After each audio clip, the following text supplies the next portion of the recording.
What are we doing here? And where are we gonna go? It's like we just woke up one morning, and then it's welcome to the show.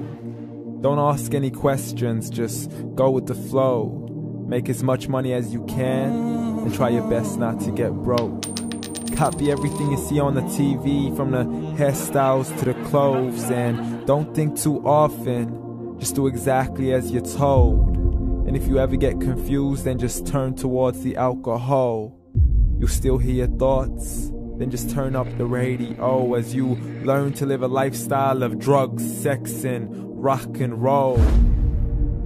But in all honesty, I just need to know, is there more to the cycle than growing and getting old? Living and dying just to leave behind a happy home and a whole lot of property that somebody else is going to own. I just really need to know before the casket's closed, 'cause I'm not willing to gamble with my soul, nor am I ready to take any chances. These are just simple life questions, and I'm just searching for some answers. Like, what are we doing here? And what is our purpose? How did we get here, and who made us so perfect? And what happens once we go, or is this world all really worth it? Questions we don't answer because apparently we don't really have to. There's no purpose to this life and our existence is merely natural. Then in that case, please let me ask you, did you create yourself, or was it somebody else who had fashioned you? 'Cause you're a being that's impeccable, faultless and unparalleled. You're a product of supreme intelligence, and I'm merely being rational.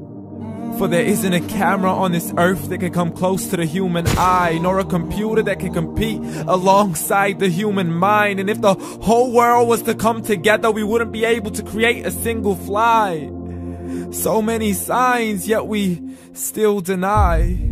As science tries to justify that all this could come from none, when it's a simple sum. 0 plus 0 plus 0 cannot possibly ever give you 1. So from where did all this order come? For everything has its origins, a maker, a creator of its own. I mean, the only reason you're watching this video is because somebody had to press upload. So we can believe in the Big Bang, but I'd rather believe in He who caused it to explode. Allah, the creator of everything along with every single soul.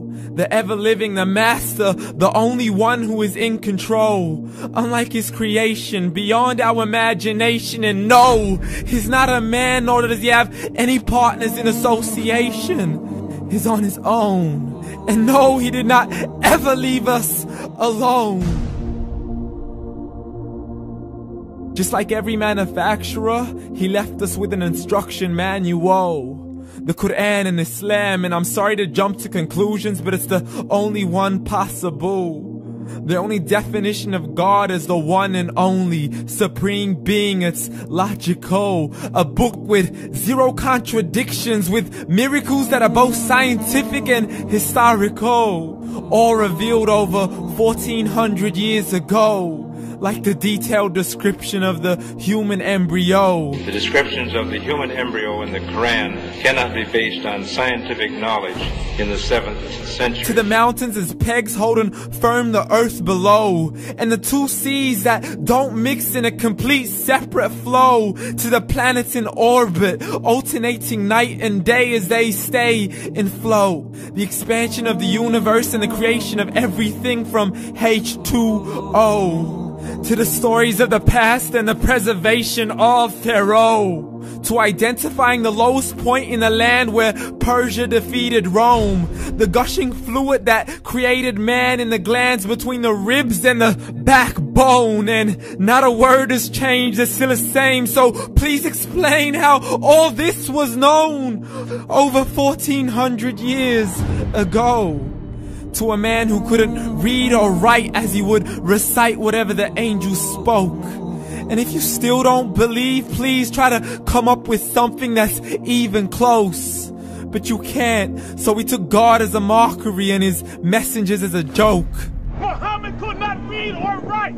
How's somebody who can't read or write gonna start a religion? Dismiss his scriptures as legends and tales of the ancient folk, as we live life according to our whims, desires, and hopes. saying this life is the only home we will ever know. We will live then die, then simply turn to bones. YOLO!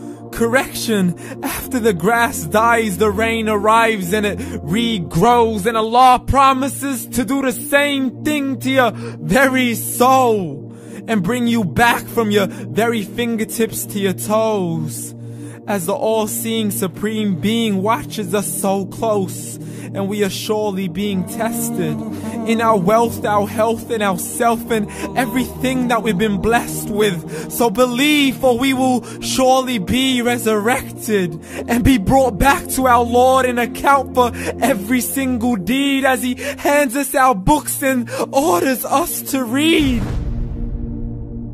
From the bad to the good and everything in between. You yourself are sufficient for your own accountability, so don't be mad at me. You are the one who thought He wouldn't come back to me. I gave you a whole life long to search after me, but you were busy in all that which was temporary. So read, and glad tidings to all those who believed. And if you disbelieve, read. And don't let that day be the first day you find out what your life really means. Read.